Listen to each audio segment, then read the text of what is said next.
জীবনের কোনো পরিস্থিতিতে যদি এই দৃশ্যটা আপনার সামনে আসে যে আপনি যাদের থেকে সাপোর্ট পাওয়ার আশা রাখার পরেও সাপোর্ট পাচ্ছেন না, আপনরাই দূরে সরে যাচ্ছে, মনে রাখবেন আপনার আল্লাহ আপনার উপর দয়া করা শুরু করেছেন। সুবহানাল্লাহ। ওই বিপদ থেকে আপনি যাদের সাপোর্ট নিয়ে উঠতে চাচ্ছেন, রব চাচ্ছেন আপনাকে কেউ না করুক সাপোর্ট, আপনার আল্লাহই স্বয়ং আপনাকে সাপোর্ট করতে চাচ্ছে বলেই মানুষকে দূরে সরাই দিচ্ছে। সুবহানাল্লাহ। জীবনে যদি কখনো দেখেন কাছের মানুষ দূরে সরে যাচ্ছে, বেঈমানি করছে, দুই নাম্বারই করছে, চোখ উল্টাই ফেলছে, আপনি বুঝে নেবেন আল্লাহ তাআলা আপনাকে দুনিয়ার আসল চিত্র দেখাচ্ছে। আপনি যেন বুঝতে পারেন আপনার আপন বলতে আল্লাহ ছাড়া, আপনার আপন বলতে আপনার নবী ছাড়া আসলে আর কেউ নাই, আসলে কেউ নাই, আসলে কেউ নাই। আপনার ভালোবাসার অধিকার পাওয়ার একমাত্র আল্লাহর আছে, স্রষ্টা হিসেবে নবীর আছে। আপনার উম্মত হিসেবে আপনি ভালোবাসবেন আপনার নবীকে, আপনি আল্লাহকে ভালোবাসবেন, আপনার নবীকে ভালোবাসবেন। এই বুঝটা দেওয়ার জন্য আল্লাহ অনেক সময় দুনিয়ার এই বাস্তবতা আমাদের সামনে এনে দেয়। অনেক ভাই বোন, ভাই ভাই এমনও আছে মানুষের কথার ফাঁদে পড়ে, ভুল বোঝাবুঝির কারণে কিংবা মেজাজ গরম থাকার কারণে দুই চারটা কথার শিকার হওয়ার কারণে হয়তো কোনো একটা সময় দূরত্ব হয়েছে, কিন্তু এখন একজন আরেকজনের সাথে মিলতে চায়, বসতে চায়। ওনাদের মাথায়ও চলে আসছে বাঁচবো আর কয়দিন, বুড়া তো হয়ে গেছে, কিন্তু ভাইকে এখনো বুকে জড়াতে পারলাম না, অনেক দিন হয়ে গেল। বড় ভাইয়ের মনেও সে তৃষ্ণা থাকে, ছোট ভাইয়ের মনেও সে আকাঙ্ক্ষা থাকে, কিন্তু অনেক দিনের দূরত্বতার কারণে, লজ্জাবোধের কারণে তারা মিলতে পারে না। আমি আমার ভাইদেরকে, যুবক ভাইদেরকে অনুরোধ জানাবো, যদি এরকম কোনো ফ্যামিলি কন্ডিশন হয়, আপনারা যুবকরা মিলে, ভাইরা মিলে, চাস্তো ভাই জ্যাঠতো ভাইরা মিলেই আপনারা উদ্যোগটা নেন, ভাই ভাইকে যেন জড়াই ধরতে পারে, ভুল বুঝাবুঝি যেন শেষ হয়ে যায়। কথা বলেন ঠিক কিনা? বান্দা বান্দাকে মিলানোর কাজ করবে, আল্লাহ সেটা দেখে গুনাহ মাফ করে দিবে। সুবহানাল্লাহ। আমি শুনি না, আরো জোরে বলেন। মিলে থাকেন, কেউ মিলে থাকতে না চাইলে তার আল্লাহরে সে জবাব দিবে। আপনার পক্ষ থেকে আপনি ক্লিয়ার থাকেন, মানুষের উপকার করবেন, থ্যাংক ইউ পাওয়ার আশা রাখবেন না, করতেই থাকবেন। কেন? সে আপনার রবের বান্দা, আপনি বান্দার জন্য করবেন, ওই বান্দার আল্লাহ আপনার জন্য করবে। আমরা অনেক সময় বলি তার এত উপকার করছি, সে আমার সাথে ডাইরেক্ট চোখ উল্টাই ফেলছে, বা এটা দুনিয়ার নিয়ম। আল্লাহ তো এটাই বুঝাতে চায়, এটা দুনিয়া, এটা জান্নাত নয়। আল্লাহর কাছে সবসময় একটা ফরিয়াদ করবেন, আল্লাহ তুমি আমাকে যতদিন ইচ্ছা এই দুনিয়ায় রাখিও, কিন্তু সে থাকাটা যেন তোমার পছন্দের হয়। আল্লাহ যতদিন আমার নিঃশ্বাস চলবে, সেই নিঃশ্বাসটা যেন তোমার পছন্দের সময় কাটে। আল্লাহ আমাকে তুমি যতদিন রাখবা সুস্থভাবে রেখিও, অসুস্থ বানিয়ে কারো উপর যেন আমাকে বোঝা না হতে হয়। কারণ অসুস্থ হলে অনেক সময় আপনরা পর্যন্ত ভর মনে করে। প্রস্রাব পায়খানা যখন অসুস্থতার কারণে বিছানায় করা লাগে, মানুষ ঘেন্না করে, এই ঘেন্নাটা দেখে রুগীরও নিজের অস্বস্তি বোধ হয়। কথা বলেন ঠিক কিনা? আল্লাহ আমি যেন সুস্থ থাকতে থাকতে ঈমান নিয়ে ইজ্জতের সাথে দুনিয়ার থেকে যেতে পারি, সে তৌফিক তুমি আমাকে দিও। মাওলা যতদিন আমি বেঁচে থাকবো তোমার বান্দা, জীবনের শেষ নিঃশ্বাস পর্যন্ত কখনো যেন কারো কাছে হাত পাততে না হয় আমায়, সেই রিজিকের ব্যবস্থা তুমি করে দিও। আল্লাহ গো আমি যখন দুনিয়াতে থাকবো না, আমার সন্তানদের ব্রেইনে মনে তুমি এমন নূরের আলো দান করিও, তারা যেন মা বাবার জন্য অন্তত হাজার ব্যস্ততার ভিতরে একটু যেন দোয়ার হাতটা তোমার দরবারে তুলে এমন সন্তান ব্যবস্থা করে দিও। আল্লাহর কাছে এই দোয়াগুলা করা যাবে ইনশাআল্লাহ? আওয়াজ শুনি নাই। এগুলো কি আমাদের জন্য ভালো হবে না খারাপ হবে? যত উত্তম দোয়া আছে, সবচাইতে উত্তম দোয়ার মধ্যে এগুলা অন্যতম উত্তম দোয়া। কি বলেন আপনারা? একমত আছেন তো? সবাই সবাই একমত আছেন তো? কারণ আমরা ইজ্জতের জীবন চাই, বেইজ্জতি হয়ে মরতে চাই না। কথা বলেন ঠিক কিনা? আমরা মানুষের উপকার করে মরতে চাই, কারো উপর বোঝা হয়ে অপমানিত হয়ে মরতে চাই। আল্লাহ পাক আমাদের সবার উপর সে দয়া দান করুক, আমিন। ফাজকুরুনি আযকুরুকুম, ফাজকুরুনি আযকুরুকুম। আপনি নীরবে একা রুমে বসে আপন রবকে ডাকছেন, জিকির করছেন, ওখান থেকে রব ডাক দিয়ে বলে, বান্দা ফাযকুরুনি আযকুরুকুম, তুমি আমাকে ডাকো, আমি তোমার ডাকে উত্তর দিয়ে দিব। সুবহানাল্লাহ। বান্দা তুমি আমাকে ডাকতে থাকো, আমি আল্লাহ তোমার সমস্যাকে সমাধান করে দিব। সুবহানাল্লাহ। বান্দারে রিজিক কমতি হয়ে তুমি ডাকতে থাকো, আমি আল্লাহ রাজ্জাক তোমাকে রিজিক দিয়ে ভরপুর করে দিব। বান্দা যখন ডাকতে থাকে গভীর রাতে, রব্বুল আলামিন জিজ্ঞেস করে ফেরেশতাকে, ও ফেরেশতা, আমার বান্দা এভাবে ডাকছে কেন, তার কিছু প্রয়োজন আছে কিনা জিজ্ঞেস করো, আমি আল্লাহ দান করতে প্রস্তুত। সুবহানাল্লাহ। কারো ডাক রব আশা করে না। আমি আমার জায়গা থেকে যত সহজভাবে বলা যায় আমি চেষ্টা করছি, বাকিটা ওয়ামা তৌফিক ইল্লা বিল্লাহ, আল্লাহ যতটুকু দয়া করেন। কারণ সবার বলা বুঝ এক, বলেন না, সবার বলা বুঝা এক। তবে আমি আমার প্রেমিক ভাইদের কাছে একটা জিনিস জানতে চাই, আমরা কি লস চাই নাকি লাভ চাই?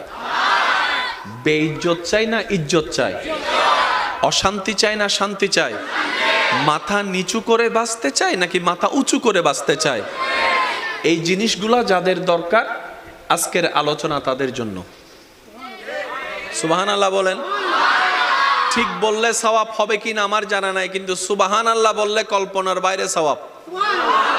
পিছনের বাইরে এমন ভাবে সুবহানাল্লাহ বলেন যেন আওয়াজটা এখানে আসে। একবার বলেন সুবহানাল্লাহ। মাশাআল্লাহ। বান্দা যত রবের জিকির করে শয়তানের গালে জুতার বাড়ি ভরে। তো এইরকম অপরচুনিটি, সুযোগ মিস দেওয়া যাবে। জিকিরকারী সবাই, রবের নজর আপনার দিকে। কাশ আমি যদি বুঝাতে পারতাম কথাটা। জিকিরকারী সবাই, আসমানে লক্ষ কোটি অগণিত ফেরেশতা, কেউ রুকু দিয়ে রবকে জিকির করছে, কেউ সিজদায় রবের জিকির করছে, কেউ দাঁড়িয়ে দাঁড়িয়ে জিকির করছে, কেউ এমনে জিকির করছে, কেউ অমনে জিকির করছে। এমনকি জান্নাতের ফেরেশতা রিদওয়ানও আপন আপন নিয়মে রবকে ডাকতেই আছে, রবকে ডাকতেই আছে, রবের জিকির করতেই আছে, রবের স্মরণ করতেই আছে। কিন্তু সেই ডাকের উত্তরে রবের কোনো উত্তর নাই। কিন্তু যখন আপনি এই ভাঙ্গা ঘরের মধ্যে ছাদও নাই, রোদও ঢুকে, বৃষ্টিও পড়ে, ছোট্ট একটা জায়গায় বসে বসে যখন আপনি আপনার ভালোবাসা দিয়ে, ভক্তি শ্রদ্ধা দিয়ে রবকে ডাকতেই আছেন, রব বলে যে ফেরেশতা দেখতো আমার বান্দার কিছু লাগে কিনা, ফেরেশতা দেখতো আমার বান্দার কিছু প্রয়োজন আছে কিনা, ফেরেশতা দেখতো আমার বান্দার কিছু চাহিদা আছে কিনা। ফেরেশতা বলে, আল্লাহ এখান থেকে ডেকে ডেকে ফাটাই ফেলতেছি, আমাদেরকে একবার জিজ্ঞেসও করলা না কোন জায়গার কোন কোনায় বসে।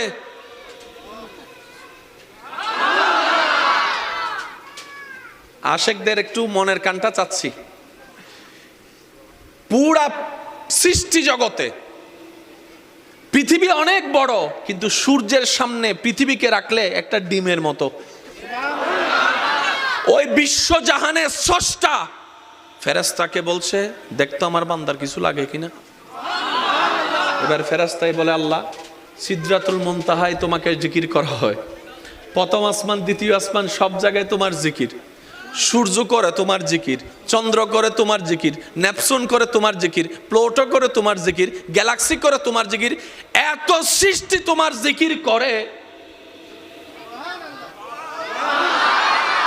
কারো কিছু প্রয়োজন আছে কিনা তো জিজ্ঞেস করো নাই। কোন জায়গার কে? এই বিশ্বের মধ্যে সূর্যের চাইতে অনেক গুণ ছোট পৃথিবী।